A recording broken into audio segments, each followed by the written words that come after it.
dia, final do dia. Infelizmente, às vezes, a correria do dia a dia nos faz com que deixemos de buscar a presença de Deus. A prática de devocional deveria ser algo que cada um de nós deveríamos valorizar, sabendo que é um tempo precioso com Deus, mas também não apenas pensar, eu já fiz o devocional, agora o resto do dia ele pertence a mim. Obrigado. Esse dia, o resto do dia pertence a mim, então você gastou 30 minutos de devocional, quando muito, né? E passa o resto do dia se alimentando de coisas que não edificam. Possamos refletir nesses hinos, que são importantes, nos alimentam a alma. Vamos orar? Pai, nós te louvamos por esta noite, pelo teu grande amor para conosco. Ó Deus, por termos o privilégio de poder buscá-lo de manhã, de tarde, de noite, pelo acesso que temos por meio de Jesus Cristo, esse livre acesso que nos foi dado por meio de Jesus Cristo. E nesta noite queremos refletir e meditar em tua palavra, a fim de que possamos conhecer-te melhor como nosso Deus, como nosso Pai amado. Abençoa os nossos corações, abençoa os irmãos, as irmãs aqui presentes, seja o nosso irmão, o Sr. Santiago, que está pregando em outra igreja, e os que não estão, ó Pai, tu sabes o motivo que fazem com que deixem, ó Pai, de estar presentes na reunião, na comunhão com os irmãos, e esse tempo tão precioso, possa trazer um despertamento na vida desses, em nome de Jesus.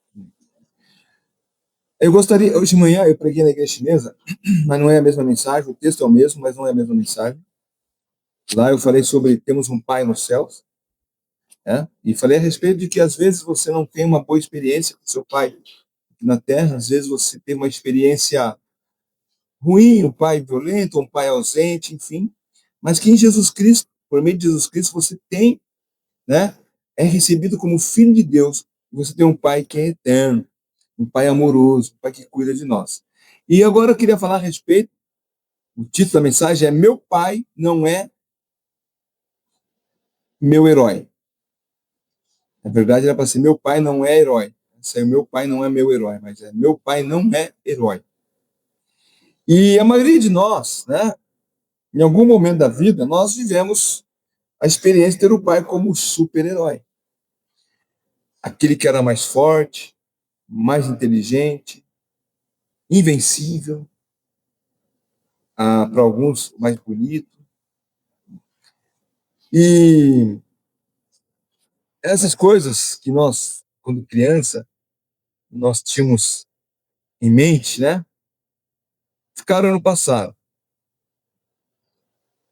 Na verdade, quando nós imaginávamos que os nossos pais, ele era esse verbo do passado, né? Ele nos mostra isso mesmo. Coisas que ficaram no passado. Eles eram, né? E não é mais. Eles não são mais, né? Era, mas não é mais.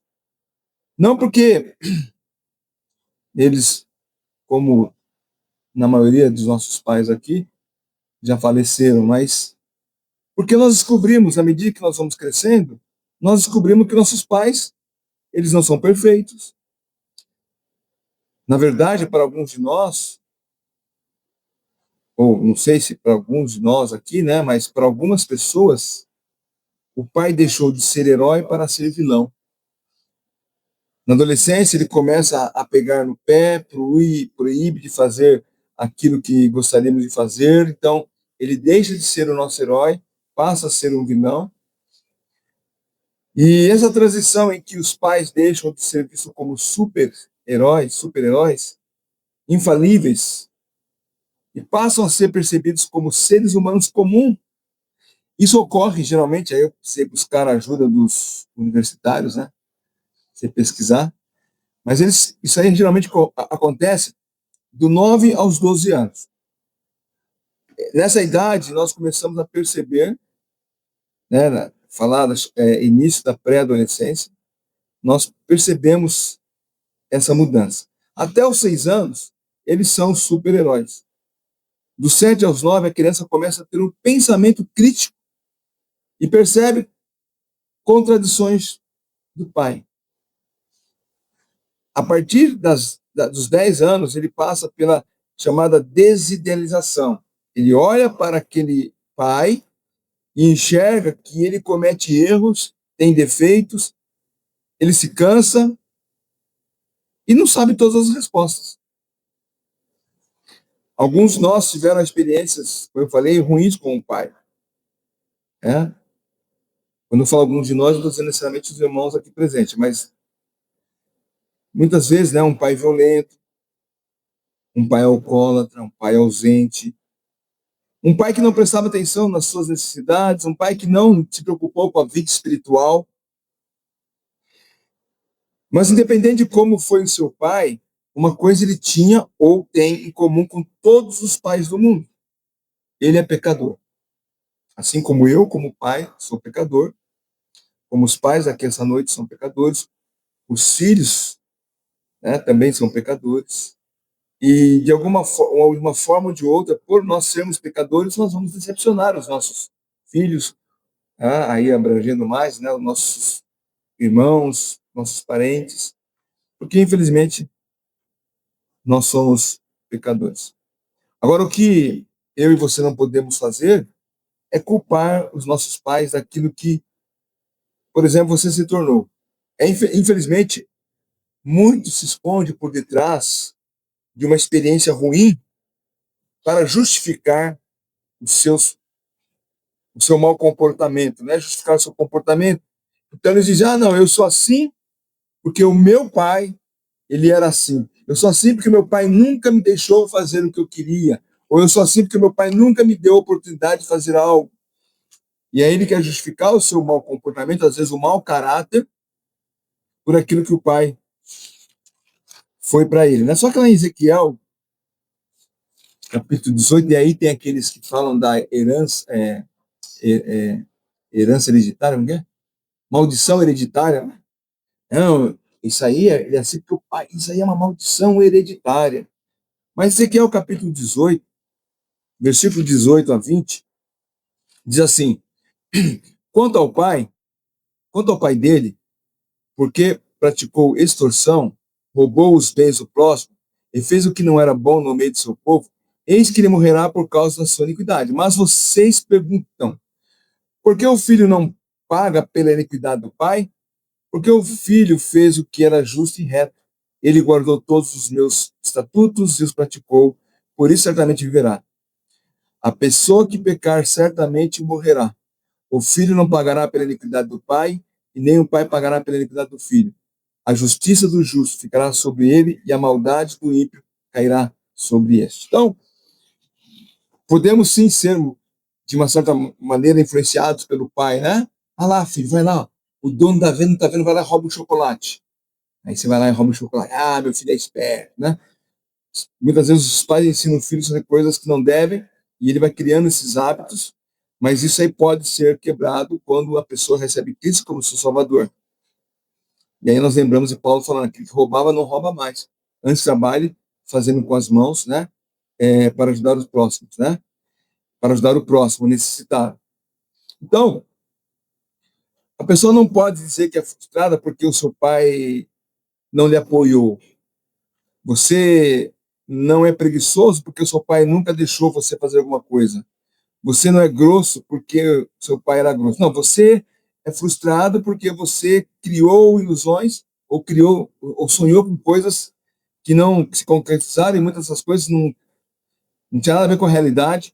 Ou você é preguiçoso porque você realmente não gosta de trabalhar, não gosta de estudar, ou você é uma pessoa grosseira porque você simplesmente se criou o hábito de ser uma pessoa grosseira.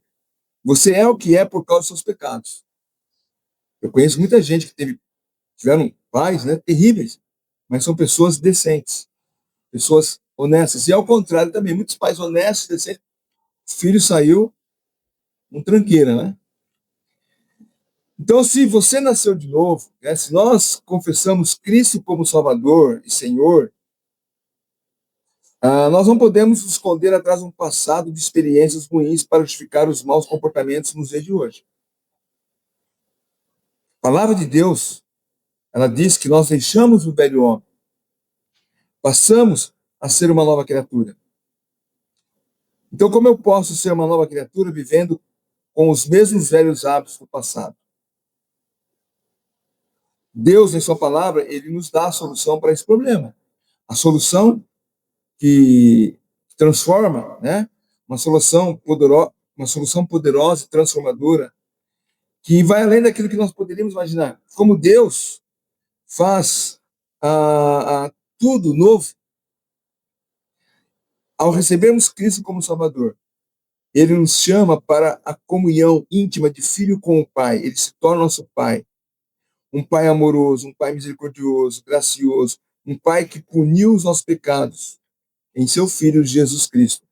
Então, o nosso Pai, que não é o nosso herói, nós não vamos culpá-lo de sermos que somos por causa dele, mas por causa dos nossos próprios pecados. E quando nós confessamos Cristo como Salvador, passamos a ser essa nova criatura, e assim, então, podemos buscar em nosso Pai Celestial, o nosso Pai que é eterno, uma convivência do dia a dia, de santificação, uma convivência que possa, inclusive, gerar aqueles que estão ao nosso redor um bem-estar. Nós não podemos justificar os nossos pecados, como eu disse na experiência do passado, se nós já passamos pela experiência do novo nascimento. Isso por quê? Primeiro, nosso alvo é a transformação da lembrança. A maioria daqueles que escondem nas más lembranças de um relacionamento com seu pai, na verdade eles desejam que elas fossem deletadas da sua mente. Então ele vai lembrar, meu pai era assim, eu fui buscar minha mãe na casa da minha irmã, até depois eu tive tempo, fiz uma... pedi pro Iá fazer um negócio para mim. E no meu casamento, meu pai estava com uma gravata quase igual essa, uma camisa quase igual essa. Sabe? Acho que a dele estava publicada. A minha irmã viu e falou assim, nossa, é o pai. Né? Aí eu tenho a foto do meu pai no casamento, olhei e falei, olha, peguei e falei pro chat colocar ele e eu junto, assim, né? Abraçados, né? E graças a Deus não tenho lembranças ruins com meu pai, pelo contrário. Acho que ele devia ser mais rigoroso comigo, na verdade, né? Mas assim, a pessoa não pode se esconder atrás de más lembranças de um relacionamento com o pai. Elas não vão se apagar. Aconteceram. Às vezes a pessoa, não estou falando agora só apenas com relacionamento de filho e pai, mas muitas vezes a pessoa ela justifica o seu comportamento por causa daquilo que aconteceu no passado. Mas se ela é uma nova criatura, as coisas velhas ficaram para trás. Eis que tudo se tornou novo. Então eu não posso me esconder em más lembranças. Ela pode vir, mas ela não tem poder, ou não deveria ter poder para me machucar, para me entristecer, para me frustrar, ou para me provocar a ter atitudes pecaminosas. Pessoas que desejam que o seu passado desaparecesse. É tão bom, né? Sabe quando você está escrevendo um texto e você vê que está errado, você deleta ele? Ou você vê que tua caixa lá do teu caixa do correio, lá do e-mail está lotado, você seleciona todo lá, joga para o lixo eletrônico, depois do lixo deleta. E você não acha mais, né? Está lá perdido, só se tiver algum programa potente. Mas nós, no dia a dia, são coisas que você recebe, às vezes propaganda, coisa assim, você vai deletando, ficou, você nem lembra mais. Nós não temos, infelizmente, essa capacidade. Né? Aquilo que aconteceu, aconteceu. Mas não pode existir, ou ela não pode influenciar o teu comportamento na atualidade. Então, para escapar do passado, o mundo tenta oferecer uma lista de escapes. Olha, faz o seguinte, usa esse comprimido aqui, ó, fuma esse baseado, enche a cara, né? Ou seja, as pessoas se anestesiam por meio de drogas, de álcool, de festas, de orgias. Muitos viajam, né? Os que podem saem para fazer compra de roupa, sapato, de carro, ou seja, ela tenta substituir, ou tenta escapar das más lembranças, substituindo com essas coisas. Agora, o que todas essas pessoas têm em comum é esse desejo de se livrar das más lembranças, que não conseguem. Você pode comprar roupa todo dia no shopping, você vai lembrar das coisas ruins que aconteceram. Você não, e você pode ter até uma piada, né, que fala assim, a pessoa fala, eu bebo para esquecer, esqueci do que? Já esqueci, né? Você não esquece. Naquele momento talvez você deixe de lembrar, mas você vai lembrar. Algumas pessoas falam, eu, a minha terapia é sair para o shopping, sair comprando roupas. Se você tem dinheiro para isso, né? Apesar de ser uma futilidade, mas ou comprar sapatos, né? Que ninguém senta o pé para usar tanto sapato na vida, mas pessoas fazem isso para poder tentar esquecer do passado. O passado não vai deixar de existir porque você investe dinheiro em festas, em restaurantes, em viagens, em drogas. Não, ele vai continuar ali. Então, algumas pessoas tentam escapar do passado, de relacionamento, e aqui falando do relacionamento com os pais, com essas coisas. Por outras pessoas, elas parecem ignorar o problema e tentam apagar suas más lembranças apenas dizendo, o que passou, passou. Até usa aquele texto de Filipenses 3,13, esquecendo que das coisas para trás ficaram. E isso realmente é bom, mas, apesar de parecer bíblico, esse plano é mal direcionado, mesmo porque o apóstolo Paulo está falando aqui de esquecer o passado, e ele fala sobre o modo como, o contexto ali, Paulo está falando sobre o modo como ele tentou agradar a Deus por meio de conquistas religiosas. Então, Paulo está falando, olha, eu que tentei minha vida como religioso agradar a Deus, eu esqueço essas coisas para trás ficaram. Na verdade, a minha vida em Jesus Cristo, ela se torna nova. Então, essas coisas, tentar agradar a Deus por uma mera religiosidade, ficam para trás. É o que Paulo fala, você vai ler isso em Filipenses 3, a partir do versículo 4. Então, não é simplesmente ignorar, vou esquecer das más lembranças. Como eu disse, você não vai esquecer. Mas você vai olhar para aquilo, ou quando aquilo vier à sua memória, você vai saber que isso já foi, em nome de Jesus, perdoado, foi resolvido, se é que foi resolvido, e ficou para trás. Isso não te machuca, não vai te magoar. Se é um relacionamento ruim com o pai, você não vai olhar teu pai mais com muitas vezes pessoas sentem, né, desejos ruins contra os pais, contra o pai, né? Não. O que eu quero dizer é o seguinte, o passado não pode influenciar você no momento presente. Então, não é esquecer de más lembranças, mas esquecer daquilo que você achava que poderia te machucar. Ou seja, não, isso não me machuca mais. Aconteceu, mas não me machuca mais, não me faz mal mais. Por quê? Porque eu já levei até o trono da graça e coloquei diante de Deus. O propósito de Deus, como nosso Pai, não é apagar essas más lembranças ou negá-las, mas redimi-las, criando em cada um de seus filhos um novo modo de pensar nessas coisas. Então, como é que isso vai funcionar na vida do crente? Primeiro, uma perspectiva bíblica sobre as lembranças. Como é que Deus faz isso? Ele nos dá essa perspectiva de fé e esperança centrada no Evangelho, nos ajudando a perceber pelo menos três coisas. Primeiro, Deus estava presente no meu passado. Aquilo que aconteceu na minha vida, que me traz uma má lembrança, Deus estava presente. Assim como Deus está presente em todos os momentos das nossas vidas hoje. Nas dificuldades, nas catástrofes, Deus está presente. Então, é difícil talvez falar assim, né? Para alguém que passou por um momento terrível. Mas Deus, ele não estava dormindo ou de férias quando você sofreu com seu pai. Essa foi a perspectiva de José lá em Gênesis 50, 20, né? Quando ponderava sobre os pecados de seus irmãos. Lembra que ele falou? Ó, vocês planejaram o mal, mas o mal que vocês planejaram contra mim, Deus tornou em bem. Deus estava presente ali com José naquele momento, naquele poço, quando foi vendido como escravo, na casa de Potifar, quando foi falsamente acusado, na prisão, Deus estava com ele. Então, se você ter essa perspectiva de que Deus estava presente no seu passado, você vai entender que você sofreu, e infelizmente ninguém gosta de sofrer, mas não sem o consentimento de Deus. Deus estava presente. Como nós estamos vendo de quinta-feira, né? Providência de Deus.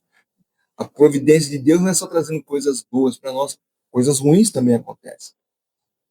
Sofremos, até falei, né, do livro lá do Rabino que ele escreveu, virou um best-seller, porque coisas ruins acontecem com pessoas boas, né? Como se as pessoas fossem boas. Nós não somos bons, somos pecadores. Mas se você tem a sua mente de que Deus estava presente no seu passado, e nós estamos falando do relacionamento com o nosso pai, que passou de um pai herói para um pai vilão, ou um pai comum que às vezes até te desprezou, né? Mas que você sabe que Deus estava ali naquele momento, você começa a ter uma mudança no seu pensamento. E mesmo que aquilo que aconteceu, ele vem à sua mente, a segunda a coisa que você deve perceber é que o seu passado não controla o seu futuro. Ou seja, o seu passado não pode influenciar as suas convicções e ações do presente. Como eu falei, eu sou assim porque no passado tal coisa aconteceu. Pode ser. Eu perdi um braço porque no passado eu sofri um acidente e foi amputado o braço. Não tem jeito, né? Não estou falando disso, estou falando de sentimentos, de lembranças, né? Mas pessoas que se escondem atrás de um passado, né? Você não pode controlar o passado. Desculpa, o passado não pode controlar o seu futuro.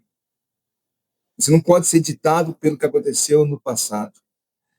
Você não está condenado pelo passado, pelo contrário. Como você é uma nova criatura em Jesus Cristo, e Paulo fala em 2 Coríntios 5:17, somos nova criatura em Jesus Cristo, você foi perdoado e liberto. E perdoado e liberto aqui, inclusive daquilo que aconteceu no passado, daquilo que alguém fez para você no passado. E nesse contexto, você é uma pessoa responsável pela sua própria vida, não jogando nas costas do outro aquilo que você é hoje. Você é plenamente responsável pelas escolhas do presente.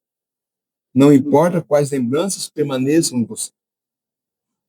Você pode olhar uma foto, no caso do seu pai, que te maltratou quando você era criança, e você vai olhar aquilo e talvez aquilo vai vir na mente, meu pai me maltratava. Mas, em nome de Jesus, eu agradeço a Deus porque eu tive um pai. Talvez não um pai que temia o Senhor, mas um pai que, na sua maneira de ser, me deu condições de chegar até aqui onde eu sou. Então, eu não posso mudar o passado, e o passado não pode controlar o meu futuro. Então, eu vou ser, no caso, um pai melhor para o meu filho. Ou eu sou uma pessoa melhor, ou uma pessoa boa para os que estão ao meu redor, porque eu não vou deixar aquilo que aconteceu comigo me influenciar nas minhas atitudes no presente. E outra coisa, terceiro, as suas lembranças são resultados daquilo que você vê do passado. Ou seja, o que você lembra do passado não são apenas eventos que passaram, mas a interpretação que você dá a elas. Você já percebeu que toda vez que você vai contar alguma coisa de ruim que aconteceu com você, aconteceu porque o outro fez para você algo ruim, né? Nunca você que fez? É interessante. Eu estava no trânsito lá, o cara me fechou e eu desviei e bati no poste. Foi aquele cara que veio lá e fez uma coisa. Mas você não contou que no semáforo atrás você buzinou, acelerou e xingou ele, às vezes até fez gesto contra ele. Então, você interpreta o que aconteceu da maneira que você acha que deve ser melhor, que vai ser melhor para você, né? Então, você não pode deixar com que aquilo que aconteceu no passado ser. Você não pode interpretar o que aconteceu no passado de modo que isso vai trazer uma paralisação na sua vida. As nossas esperanças, elas repousam no fato que o Evangelho nos ajuda a colocar a interpretação correta do que aconteceu conosco no passado, transformando em algo bom, ou seja, vai nos ajudar a superar aquilo que aconteceu. Eu vou dar um exemplo. Imagina uma pessoa que investiu anos de economia em um negócio ou em um relacionamento que acabou de forma traumática e frustrante. Uma pessoa lá investiu a vida, trabalhou a vida inteira, né? Quando me aposentar, eu tenho aqui um dinheiro guardado, e de repente se guardou no Banco Master, né? Aí você já sabe o que aconteceu, e você se aposenta e não tem nada. Ou naquele relacionamento que você investiu, né? Namorou, noivou, casou, e infelizmente se tornou algo frustrante, traumático. A primeira interpretação que você pode dar é o peso do passado. Ou seja, eu fracassei, perdi meu tempo, perdi meu dinheiro e provei que não sou bom o suficiente. Então, o meu passado é uma mancha e uma prova do meu valor de derrotado.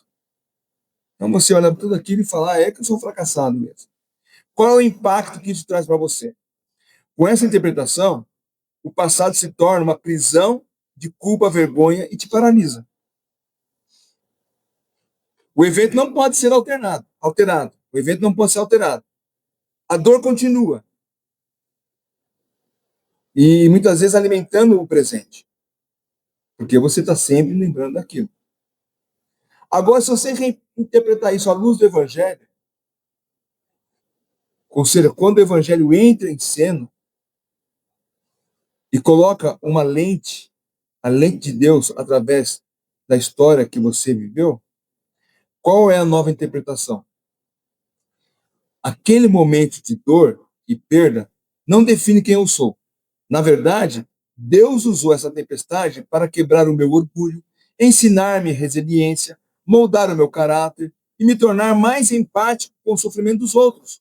Ou seja, eu pego aquilo de ruim que aconteceu comigo e enxergo Deus trabalhando para que eu possa ser uma pessoa melhor e até ajudar o próximo. Olha, o que você passou, eu já passei. O que você está passando, o que você está passando, eu já passei. O fato físico permanece exatamente do mesmo jeito, ou seja, a empresa sua fechou, o seu investimento você perdeu, né? O relacionamento acabou.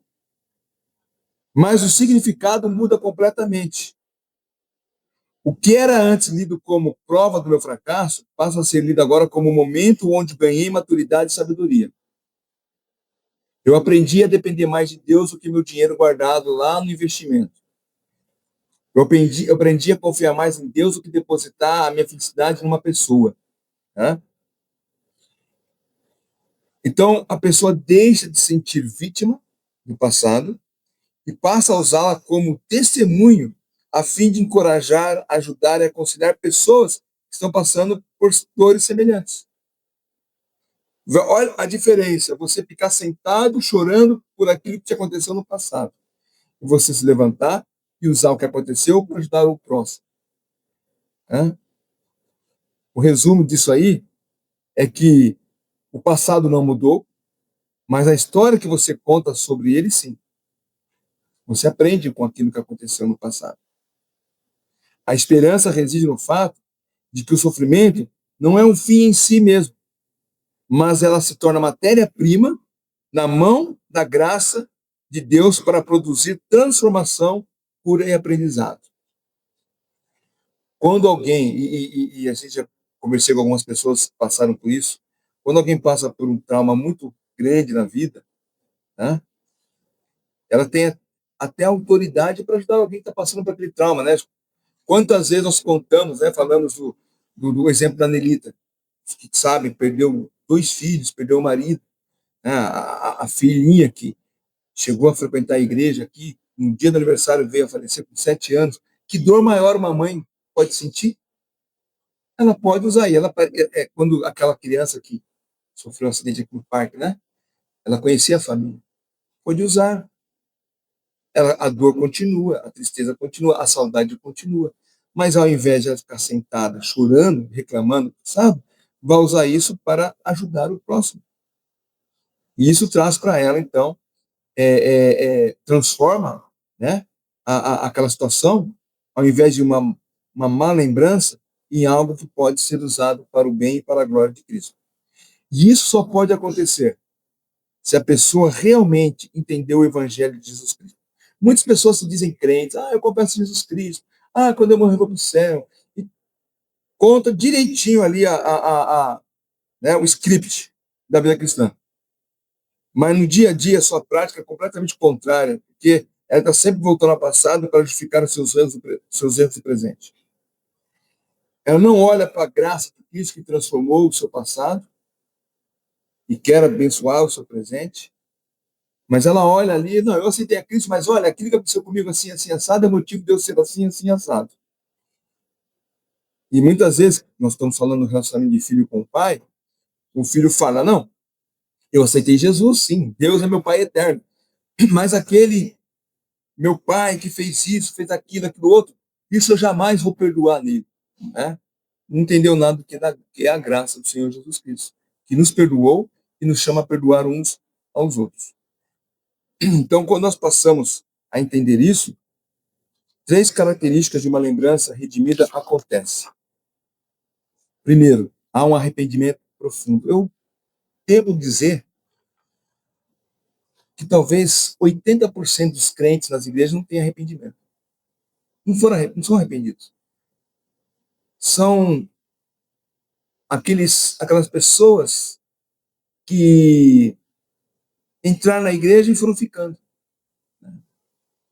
Eu comecei a frequentar a igreja, gostei, fiquei, estou aqui. Nunca foram confrontadas com o pecado, nunca reconheceram os seus pecados, nunca se arrependeram profundamente dos seus pecados. E isso é algo pessoal, não é algo que é transferido de pai para filho. O pai me prejudicou então por isso eu falo assim, não, eu tenho que me arrepender dos meus pecados, da maneira que eu sou, da maneira que eu estou agindo, porque Cristo morreu para me salvar. Ele agora é meu Salvador e é meu Senhor, eu tenho uma vida transformada. Infelizmente, a maioria das pessoas estão na igreja sem saber o que é arrependimento.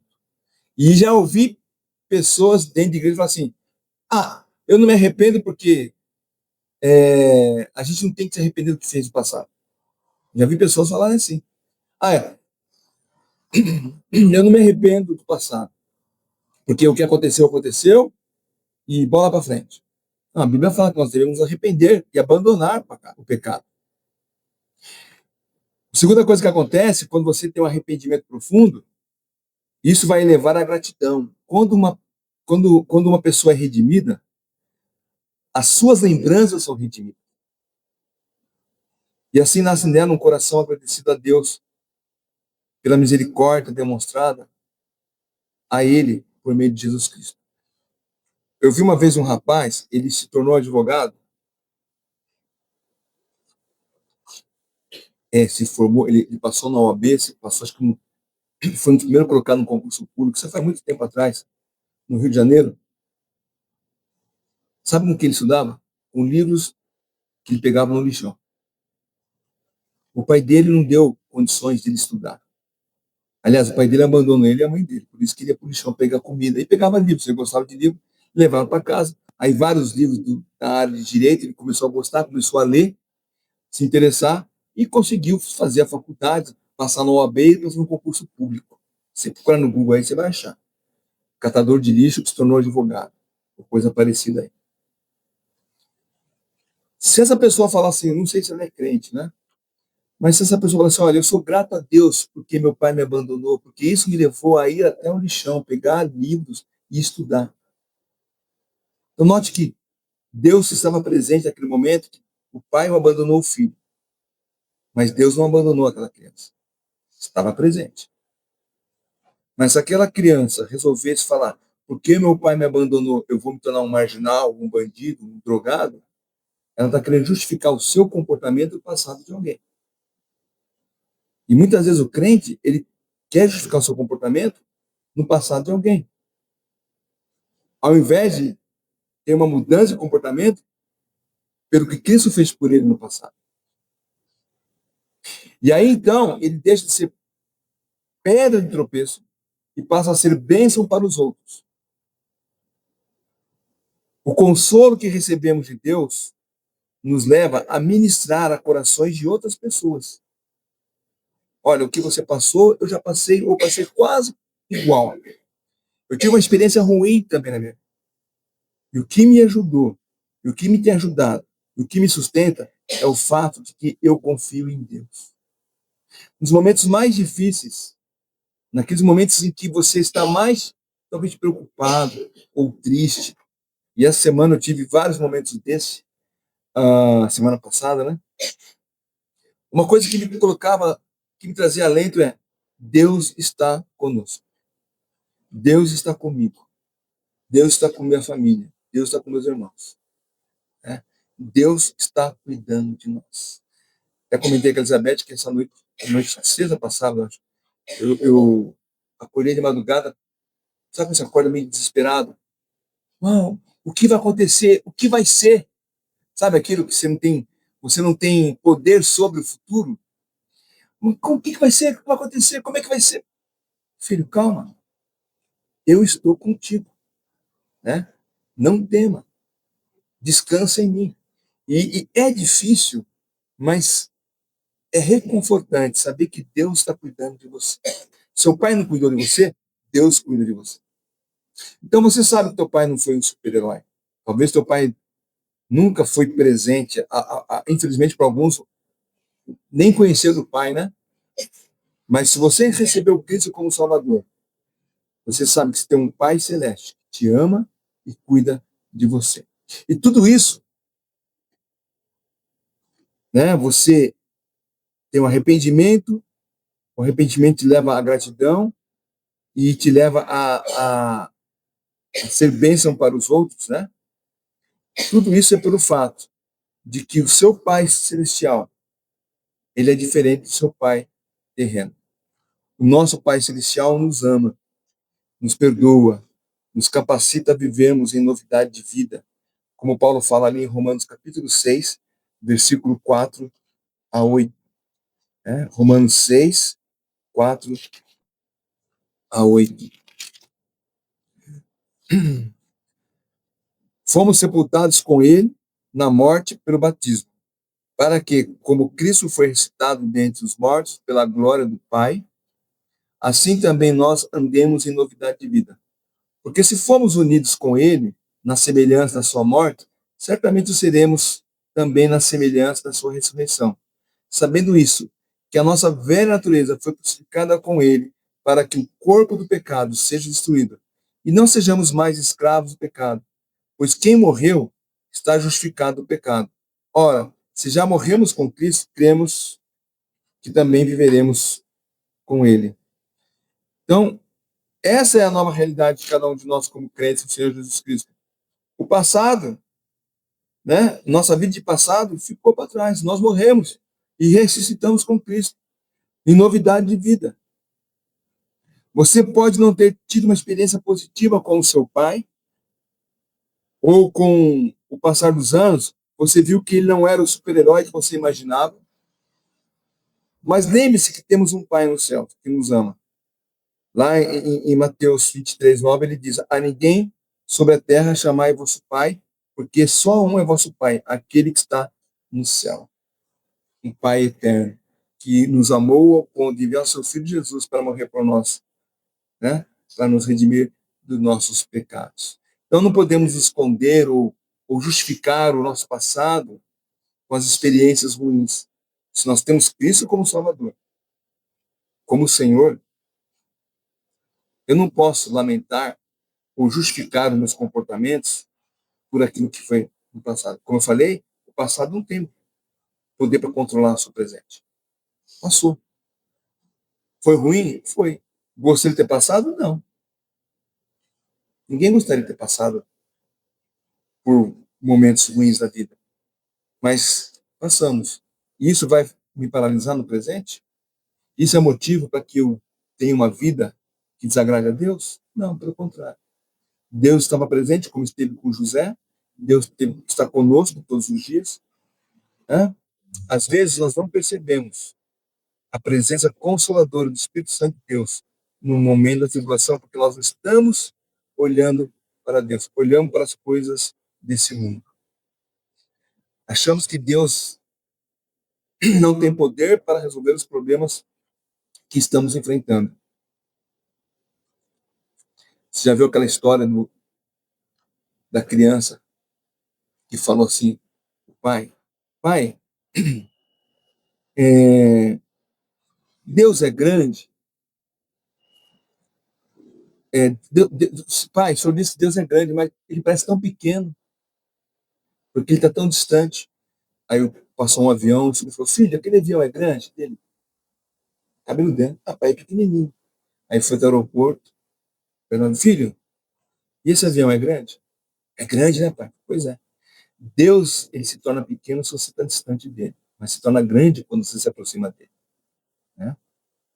E tem crente que fala, Deus me abandonou. Não, Deus não abandona, é nós que viramos as costas para ele. Então, como pais, né? Alguns aqui são pais, nós temos exemplo de Deus que nos demonstra amor, afeto, carinho, correção, quando necessário. Mas todos nós somos filhos. Geralmente, no Dia dos Pais, eu gosto de falar de um jeito que abrange todo o auditório, porque nem todos são pais, mas todos são filhos. Tá? Então, nesse Dia dos Pais, se talvez até precise perdoar o seu pai terreno por algum mal que ele lhe fez, coloque a vida, se ele é vivo, coloque a vida dele no trono da graça, né? Busque reconciliação. Se morto, apenas fale com Deus, peça perdão dos seus pecados, né? E perdoa, né? Seja grato por Deus, por ele ser o seu Pai eterno. Por um dia você ter conhecido Cristo como Salvador e você foi adotado na família de Deus. Seja grato a Deus porque ele redimiu ele redime as suas lembranças assim, oportunas e passa a viver para a glória de Deus a partir de hoje. Porque ele é o nosso Pai amoroso e eterno. Nós não podemos ficar lamentando o que acontece conosco se temos um Deus que cuida de nós. É lógico, a preocupação surge. E ninguém está dizendo que você vai ser só falando do estoico hoje, né? Que esconde as emoções, né? Não sente emoção nenhuma. Não, todos nós sentimos. Teu coração vai bater mais forte, vai palpitar com alguma coisa que acontece, que te assusta, né? Mas quando no segundo momento você pensa em Deus, não, Deus está comigo, Ele está cuidando de todas as coisas. Senhor, o Senhor está no controle. Cuida de mim. E você vai descansar. Não significa, tá, filho, que bom que você entendeu que eu estou com você. Sai problema. Às vezes o problema vai continuar por tempo muito grande, né? Eu mencionei esses dias, foi quinta-feira, sobre a Johnny, e nós assistimos uma vez um filme, acho que foi aqui na igreja. A Johnny, para quem não sabe, era uma adolescente que foi mergulhar num lago, e o lago era raso, bateu a cabeça, ficou tetraplégica, né? Só mexia o pescoço. E ela, crente, pelo menos no filme, né, mostra isso, ela foi até uma igreja, acho que era a namorada dela, amigo dela, levou até a igreja, ela orou a Deus para que Deus curasse ela. Ela não foi curada. Mas Deus usou Johnny no mundo inteiro, porque ela aprendeu a pintar com a boca. Né? Botava um pincel aqui e ia fazendo suas figuras.